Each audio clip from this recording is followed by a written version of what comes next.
Hi, everyone. Thanks so much for joining us for the Globe Educator webinar. My name is Carly Weiner, and I am the Communications Manager for Schmidt Ocean Institute. With us today are NASA scientists Ivana Sentinich, Antonio Menino, and Stephanie Ooze. We also have Dorian from the Globe ENSO Student Research Campaign joining us. Thanks everyone for being here today as we learn about ongoing Earth science expeditions with NASA scientists studying microscopic ocean particles in the Pacific. The Sea to Space Particle Investigation on the Schmidt Ocean Institute research vessel Falkor is monitoring phytoplankton through a variety of methods. Today we're going to be learning about those methods and some of the exciting work that they've been doing. Welcome to our webinar, and I would like to start by turning it over to Stephanie. Thanks, Carly. And Monica is working the slides. So if you can go forward and then back. All right, so we're going to start. I'm starting with the big picture view, and then Ivana will talk details about the cruise and the phytoplankton, and then Antonio is going to talk about the carbon cycle. So big picture, we are from NASA, so we use satellites to look at Earth. And this is an animation that our colleague Norman back at Goddard made for us, and it shows the ship track of the Falkor in this red line. And then you see all of the weather systems that have been in the Pacific during our cruise. This has made a lot of clouds, and as well as a lot of weather. So next slide, please. This is the track we've taken. We left Hawaii on the 26th of January. We're currently off the coast of California near Monterey Canyon, and we're going to head up north to Portland, Oregon. On this campaign, we're monitoring the diversity of phytoplankton that Ivana is going to tell you more about, and then the impact on the carbon cycle that Antonio will talk about. Next slide, please. So this is the weather forecast for today. You see there's a lot of low pressure systems. Right now we're pretty lucky. We're over here with pretty relatively quiet conditions. We've got calm seas today, although that hasn't always been the case. And then we're going to move up and into Portland. But clouds in the Pacific, a lot of wind, a lot of waves. So next slide, please. And one of the things that I've tested on this trip, not related to the main research goals, but as a project that some colleagues at Wallops asked me to do, was to fly this airborne Earth research observation kites and tether system. And this is a way of sending a kite up with a weather instrument on it, and they measure a profile of temperatures and humidity and pressure and a whole host of about 20 different meteorological parameters. And then we can also mount a camera on it. So we've gotten a few pictures of the ship from up above. Next slide, please. Okay, so I'm an oceanographer. I'm a physical oceanographer, and I've been looking at large-scale processes. And just to give you an idea of, to put this in context, the ocean receives heat, or the Earth receives heat mostly at the equators and loses heat at the poles. And then the Earth's rotation sets up a current system where you have these currents, strong western boundary currents, and then losing heat and then moving southward along the eastern boundaries. And then you've got upwelling along the eastern boundaries and as well as along the equator. This is a sea surface temperature color-coded current patterns that you see here. So next slide, please. And then just a little bit about how physics impacts biology. You have this wind mix surface layer at the top, and that this is chlorophyll in this curve, and it is there's a sort of a surface expression of it, and then you get nutrients from down below that mix up. And so you see there's a sort of a maximum in the chlorophyll where you have nutrients coming up into the surface mixed layer. So we've been looking at when the ship goes out, we measure the physics through these samples that we take. We're having some technical difficulties. As Monica fixes the presentation, I'll just keep talking.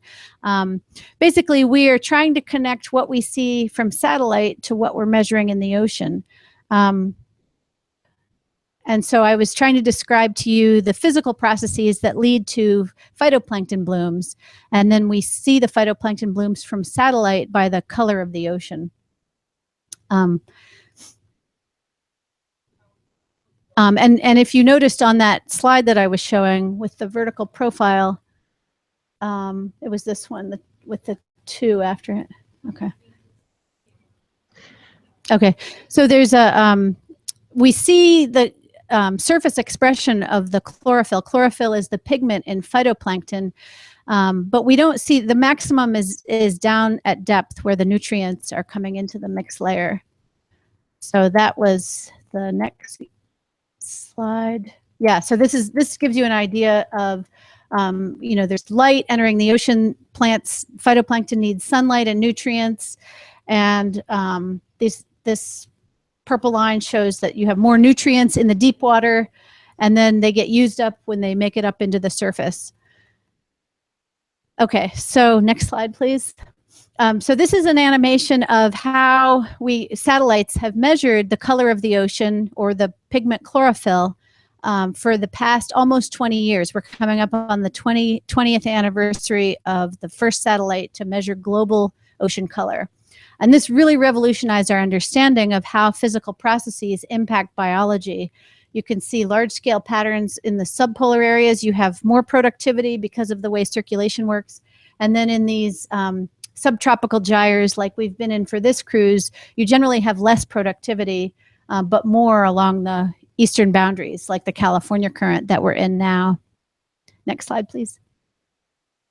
Okay, and on to Ivana. She's the chief scientist. Hi, I'm Yvonne. I'm the chief scientist. Hope you can see me. Thank you so much for joining our webinar. And I'm just going to assume that most of you followed us through this whole adventure, through Stephanie's prior introductions and my small introduction prior we went to this cruise. But just if you have not, I'll give you a little bit of what are we doing here. And instead of using my really, really boring slides, I'm going to use this beautiful sketch that was made by a resident artist, Kirsten. And she really followed the presentation that I was doing here on a ship and really, really captured really well what are we doing on this cruise. So everything is centered around phytoplankton. The most important, the primary goal of this cruise is trying to understand the role that different types of phytoplankton play in changing the color of the ocean. And that's what we're trying to measure here. Stephanie is helping with the ocean color measurement. Antonio is going to be talking about the satellite portion of it and the carbon cycle. But kind of phytoplankton is the main goal that we're all trying to measure. So myself, I'm trying to compare how different types of phytoplankton are modifying the color of the ocean. Currently, as Stephanie said, we're really, really good in measuring how much phytoplankton is there in the ocean, because we can capture the change of the colors due to the presence of chlorophyll, which is a green pigment that phytoplankton, same as the plants on the land, have. So we can do that really well.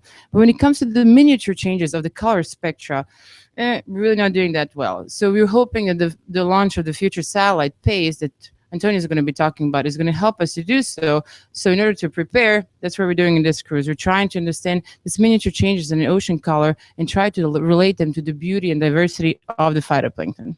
So that's pretty much it. I'm going to talk about a little bit what we have done, what have we collected so far, what we have seen on this cruise. So this is the science crew. This is a beautiful graphic that Monica, sailing with us, has made and tells you a little bit about all the different science members, what are they doing on the ship and where they're distributed. And trust me, everywhere. We have mounted so many different instruments all around the ship that allow us 24/7 collection of the data, which is really important because, every moment on the ship is really precious. So you can see all of them, and you can actually find this infographic on the Schmidt's website, and you can see the stories about all of us and how do we all kind of interweave to get the best science possible. So as Stephanie said, we started in Hawaii, and we did first and second station in the area around Hawaii and kind of like mid-central Pacific. This area is something that I would refer as a desert of the ocean. That's kind of a rude way to say it, but we call it oligotrophic ocean. That's the ocean that does not have enough chemicals or nutrients to support the life of these microscopic plant-like organisms. So everybody who lives there, it's kind of something that we call recyclers. They like recycle everything what they can do. They're really, really good in doing that. So when we think about phytoplankton, the presence of the phytoplankton and the abundance of the phytoplankton, we talk about kind of like the deserty environment. Here in the satellite image, you can see the track and the position of the first station, and the color is telling you how much phytoplankton there is. And I was going to point out that this color scale, it goes to 0.4 micrograms of chlorophyll. That is not too much. So as we started investigating the particle composition and phytoplankton composition, this is what we encountered. And I'm just going to point you out to the Schmidt Ocean Institute website where you can see these images like in real beauty and form. But you can see that there's like little pokey thingies here. There's lots of roundy thingies. There's like the straight thing. All these creatures are part of this microbial, let's call it recycling mode. They're living in oligotrophic ocean, really trying to pull out as much as they can from a little bit of the nutrients, a little bit of chemicals that the ocean is providing to them. They're capable of photosynthesizing, so doing the same thing as plants do on the land, capturing sunlight, taking the CO2, producing sugars and oxygen, but they're also capable of heterotrophic life forms. That meaning they can kind of act as animals. So they can do both just because they have to. It's desert of the ocean. So this is what we saw in the surface of the ocean. And then we start looking at the sediment traps. If you look at the Schmidt Ocean website, and maybe you've seen on our webinars before, we deployed a couple of sediment traps. They were capturing particles that were sinking out of the surface of the ocean. And as I said, this recycling community, there's not too many of them. So once we deployed one of these sediment traps on one of the platforms or the side of the ship, this is the gel that was sitting on the bottom of the sediment trap. And I don't know if you can see it, but it looks pretty empty. And that's what we expected. If there's lots of recycling happening in the surface of the ocean, not so much carbon or particles actually sink out of the ocean. And this is a completely different story of what we saw just a couple of days ago. So this here is the position of our third station. This is coast of California. We're pretty much somewhere up here now, as Stephanie has shown. And the zigzag pattern here is what we did during our third station. Once again, you can see in color different concentrations of chlorophyll, telling us something about presence of abundance, high abundance of phytoplankton here. Once again, the color scale here is maximum at 6 micrograms of chlorophyll, so order of magnitude more. So we have entered pretty much in the forest of the ocean. We're entering in a crazy zone where there's lots of phytoplankton, and that's just because there's lots of nutrients in a coastal area. So in this next slide, you're going to see completely different phytoplankton composition. First, we see order of magnitude more phytoplankton in water. And second, we see completely different types of phytoplankton. The way we refer to this composition of the phytoplankton is an export community. These guys are the first one that start usually blooming in the spring. They're present all along. Their names are, most of these guys are diatoms. These are large cells that live in the silica cages. And once they bloom, after they're present, they kind of start dying and start being sticky, and they stick to each other and form these little clumps that you can see here that we refer to as aggregates. These aggregates start sinking really deep into the ocean and export this carbon really effectively. So this is our export community. So now, when we deployed a sediment trap in this situation, so this is just for the reference, empty plate, this is what we saw on station 3. So you can't maybe really see it here, but there's lots of little dots. We can look at these little dots under the microscope. We can extract these particles for the DNA composition and actually really get a good idea how the different types of phytoplankton contribute to the carbon export. And if you go to the next slide, this is something that Antonio is going to talk about a little bit more. Greetings. So the carbon cycle is essentially the cycle of life. Here's an artist rendition. Our artist at sea, Kirsten Carlson, drew this, basically showing 3 of the major processes of the carbon cycle. Photosynthesis that Ivana touched on, consumption of what's produced and by animals and bacteria, and then as material gets broken down into its individual elements or compounds like carbon dioxide and nutrients that can be used again in the recycling processes. I'm going to touch on the oligotrophic ocean. We can break down the carbon components of the ocean in this fashion here. But first, organic carbon is the building block of organisms on Earth. Examples of that would be food and fiber products, fiber like wood from trees.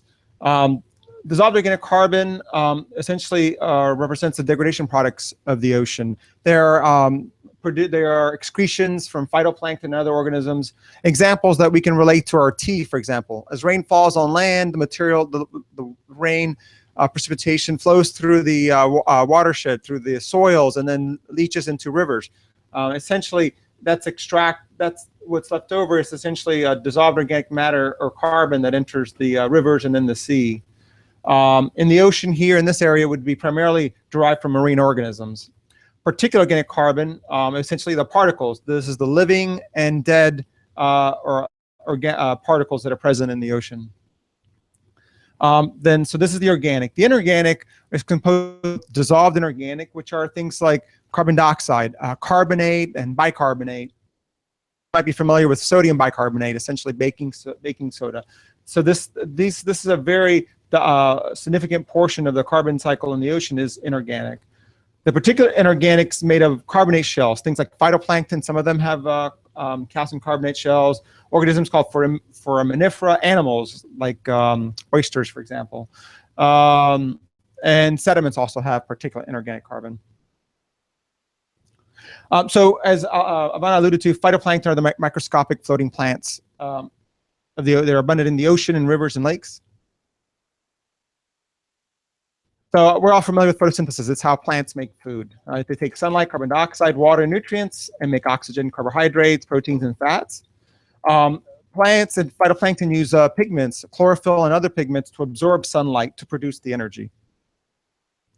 The significance of ocean biology. So the ocean provides a source of food. Fish, shellfish, produces oxygen. It's susceptible to climate change. It also has an impact on climate change, on climate. It's susceptible to pollution, particularly in the coastal waters.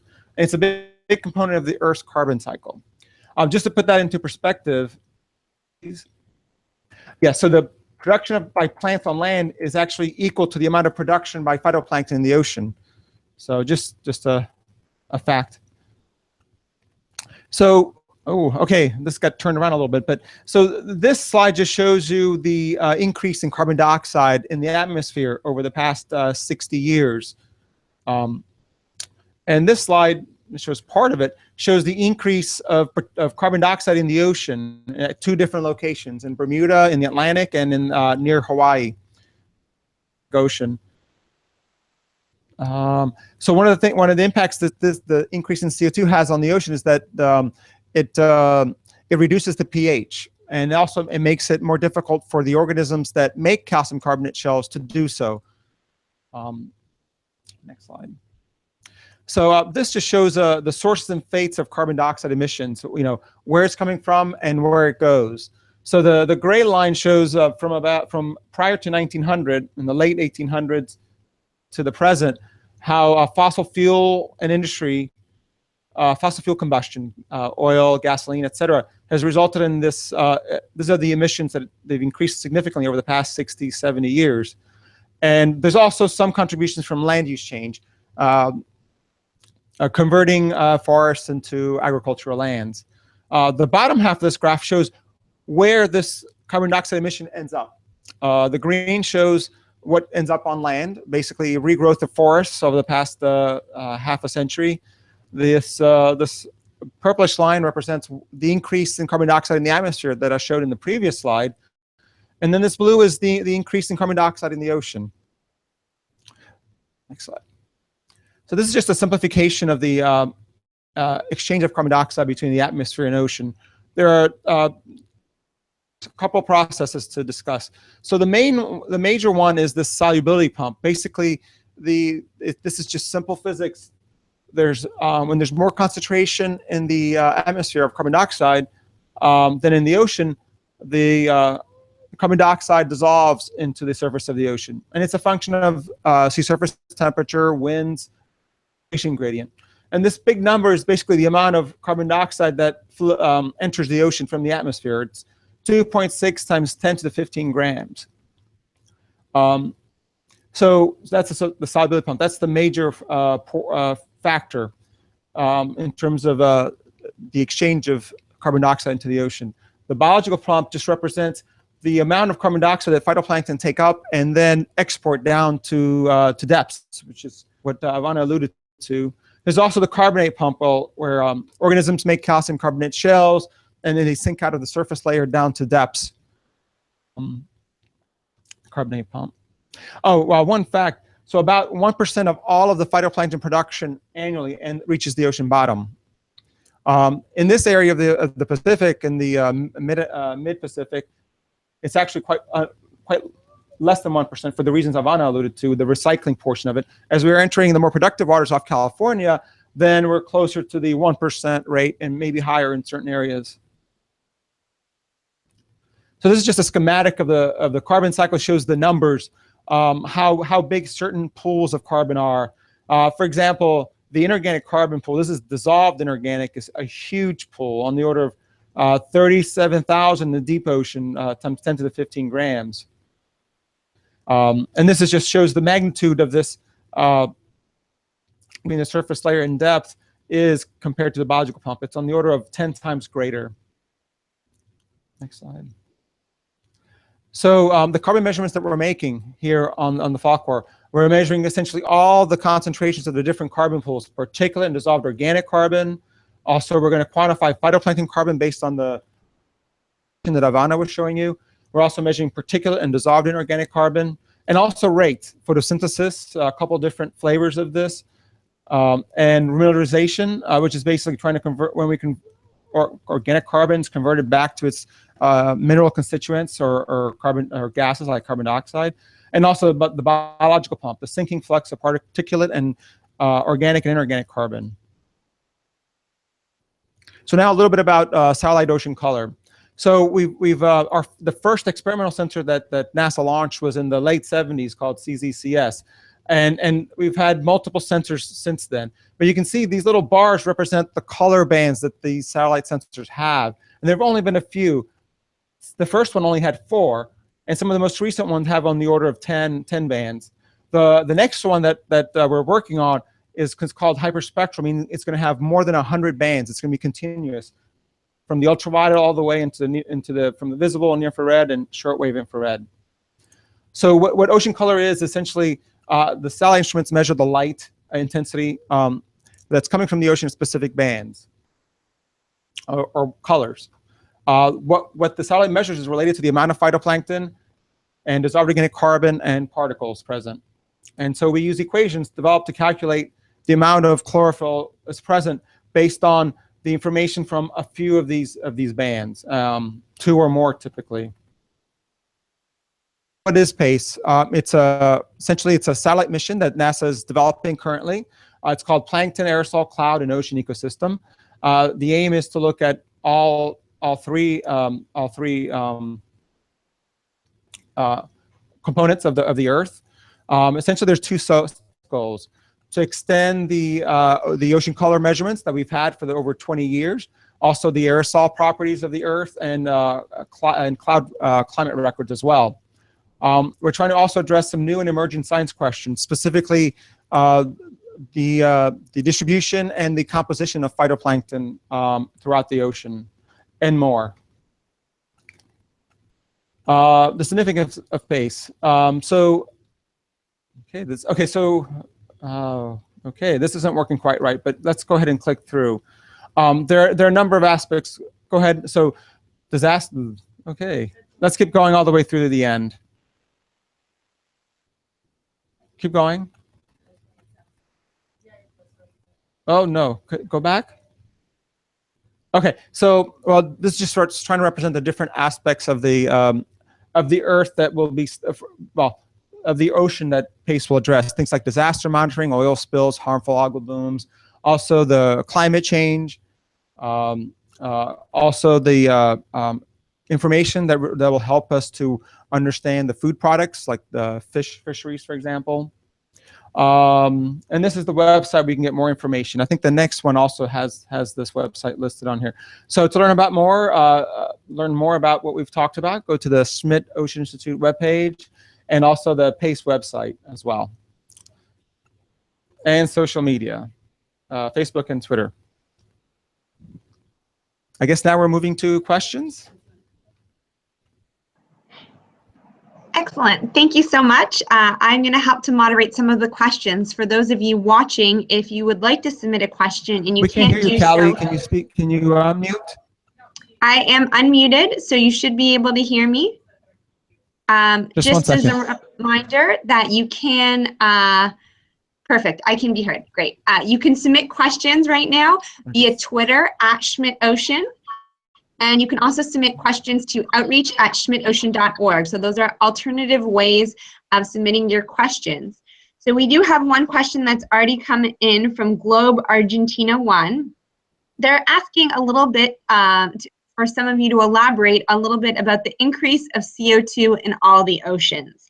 Does someone want to take that question? Okay, well, it's pervasive. It's the increase in CO2 has occurred throughout the oceans. The acidification part, the ocean is alkaline, so it's not acidic, but certain areas have experienced greater change in the pH level of the ocean. Basically, it's a global phenomena. Obviously, certain areas absorb more carbon dioxide than others.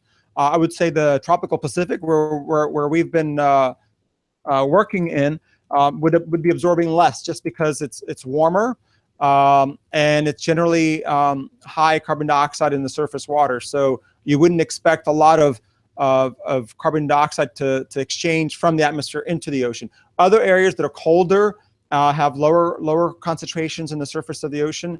Then you would be absorbing quite a bit more in carbon dioxide, and especially if you have very large phytoplankton blooms that are occurring, such as in the spring in the North Atlantic. So that could be an area where you have greater net exchange of carbon dioxide. Excellent. One other question that's been brought up is to talk a little bit more about the instruments that are being used to study the phytoplankton on board. What types of instrumentation do you use to look at the particles and phytoplankton? Hi. So we use many instruments to look at the phytoplankton. We look at them in many different ways. Primary, I think the one that is the best looking one is imagery, and those are the images that we shown you. So we use 3 different approaches to look at the just images of the phytoplankton. The images that I have shown you during this presentation are collected from Imaging Flow Cytobot. That's an instrument that is connected to the flow-through system that is continuously pumping water through the ship. So wherever we go, every 22 minutes, this instrument sucks in a little bit of water, 5 milliliters, that's like 100 drops of water, and looks at the phytoplankton composition.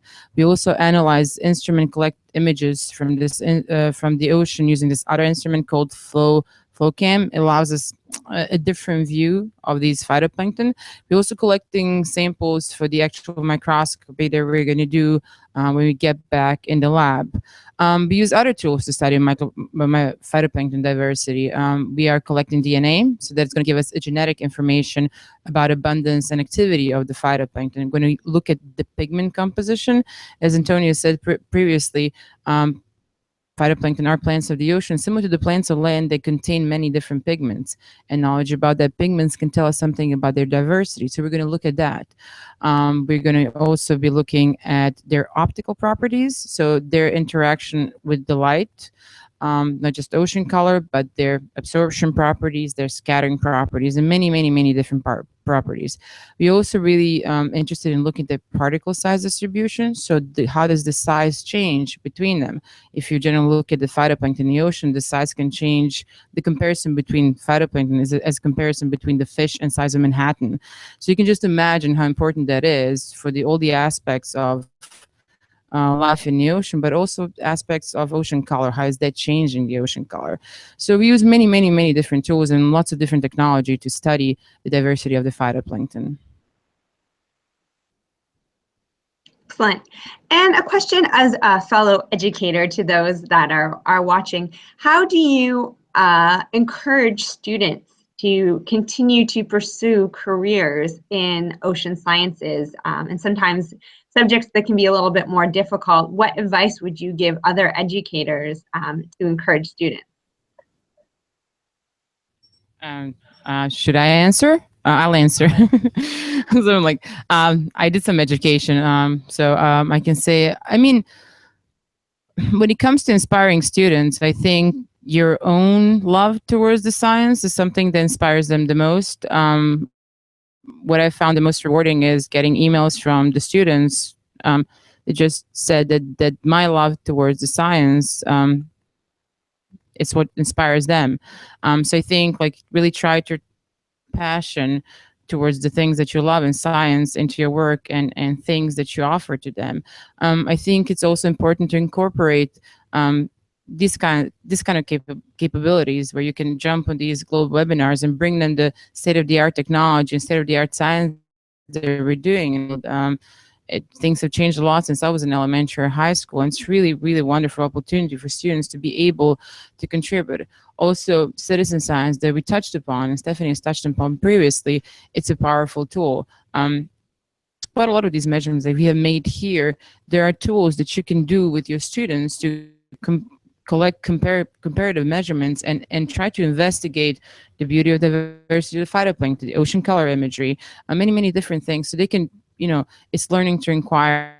They can see it and touch it with their hands, and those kind of experiences stay within them and hopefully inspire them to, be a good member of the human race and continue saving the earth.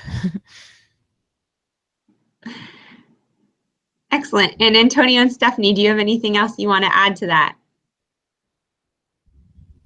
Well, I think she hit most of it. Yeah, just the fact that you GLOBE teachers are really getting hands-on with your students and having them take observations is fantastic. And then I know some of them come on and do these GLOBE webinars as well to share what they're learning. So that's great to follow the research that's going on and then get them involved in research. And shared some resources in the past, and if you missed those opportunities, we'd be happy to share them again. But yeah, just getting them hands-on and taking observations and asking questions if they hear about something in the news and want to do some kind of experiment about that. NASA has a lot of resources to help you do that.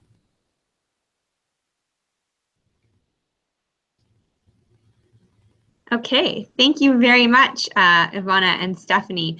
And it looks like that's it for questions for today. Maybe we could wrap up with just summarizing some of those resources that the educators can go look at related to this cruise, so that they can check out what's available and continue learning. So they actually are not in this presentation, but the Globe Cloud app is one that I have shared in the past, and the HydroColor app relates ocean color to, well, actually, I guess at the end, the both the PACE website and the Schmidt Ocean Institute, the very last slide, those also link to a spectrophotometer activity that can give people the idea of how to relate what's in the water to the color of the water and what gets absorbed or reflected. So that's a simple spectrophotometer that you can build with your students. Yeah, and then there's other citizen science opportunities. So I'll provide Dorian the links to those. I think that was in a previous talk that I gave, and I'd have the slide here. Thanks a lot. Hey, Excellent. I can jump in for one second, just say that we also have a web quest to help people better understand what is the background behind this cruise. And then there'll be another one that will be available to help students and teachers understand what was being learned and some of the some more advanced topics that were being focused on during the cruise. So all kinds of really, really rich educational resources as a result of this this research that's being done. Excellent. There are lots of Thank you so much. resources available to everyone, and we also have ship-to-shore connections as well with teachers where they can connect to classrooms on board. And we always want to make sure that we have time for a few more questions. We did actually get 2 more bonus questions that just came in. I want to make sure we have time to address them real quickly. So one of the questions that just came in was concerning phytoplankton populations and what you have seen over the years. Has there been more or less, and has there been a change in distribution? Would someone maybe be able to answer that?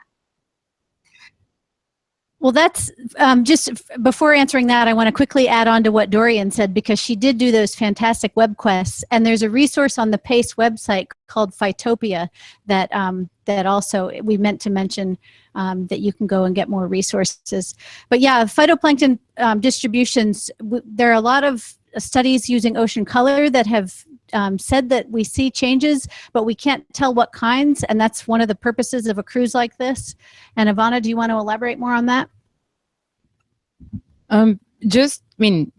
think back to what we said about diversity of the plants in the ocean, of the phytoplankton in the ocean, it's very similar to the plants on land. So you can assume that different types of phytoplankton will react to different changes that we're observing in our climate. So as Antonio was talking about ocean acidification, the plants who do have calcium carbonate will feel that ocean acidification first. Different types of phytoplankton, they rely more to certain resources, and if that resources become limited, they're going to be susceptible to changes more. So currently what we can see from the salad is just the abundance and the presence of phytoplankton, just general phytoplankton in the ocean. Some studies have shown different trends, but I think the next generation of observation, this global observations, is going to tell us a little bit more how the different phytoplankton communities reacting, because it's not only the quantity, it's the quality that matters. Excellent. Thank you so much. And last question that's come in, and the last question for our chat today is from Autumn Burdick. What is the lifespan of an average phytoplankton? Well, a phytoplankton, if it's super happy, we can say half a day. But it's kind of hard to talk about the lifespan on the phytoplankton because, they don't really live like us and go to school and do those kind of things. A phytoplankton predominantly kind of changes its form by division. So if I'm here today, in 12 hours, if I'm super happy, there's going to be 2 of me, and then like in more 12 hours, it's going to be 4 of me, and then it's going to be like a whole world covered by me. But think about the generation time. What we say for phytoplankton, if it's happy, is usually once a day, the division time, and then if it's super unhappy, it can go much, much longer. Excellent. And any final thoughts before we wrap up our call today? I would just like to add what Dorian said. We at NASA, and also that's the policy of Schmidt Institute, we're really, really devoted to publicly share our data. Ocean color imagery, the same second we get it in our computers, everybody in the world is going to get it. So all this data is going to be available online for everybody, hopefully within a year when we get it together and analyze it. So this is another resource for maybe more adventurous teachers out there. All this data is going to be available there. And even if you just want to take the images and show it to your students, or just really dive into data that we're going to collect, it would be really great if you can use this type of data set to promote, just like state-of-the-art science and really, new cool technologies towards your students. Excellent. Well, thank you so much, everyone, for joining us today. And a special thank you to Ivana and Stephanie and Antonio for taking some time out of their research on Falkor to talk with us. Thank you to Dorian for helping to arrange this Hangout. And we hope to follow and learn more as the cruise continues for the rest of the week. Again, please remember to continue to follow the cruise on the NASA, Globe, and Schmidt Ocean Institute websites. Thanks so much for joining, everyone.